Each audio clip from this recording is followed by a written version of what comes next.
So I plan for this to go right here in this chair right here. So hopefully it fits. Let's go ahead and unbox it.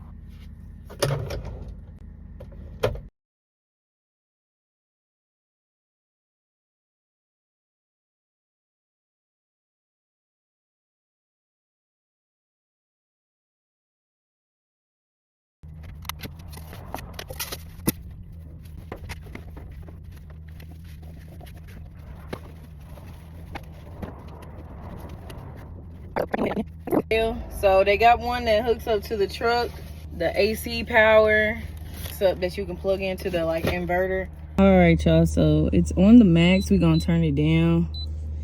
I'm guessing this is the cooler and this is like the freezer, but this is dual capabilities. And it also comes with like a little cutting board for the meat.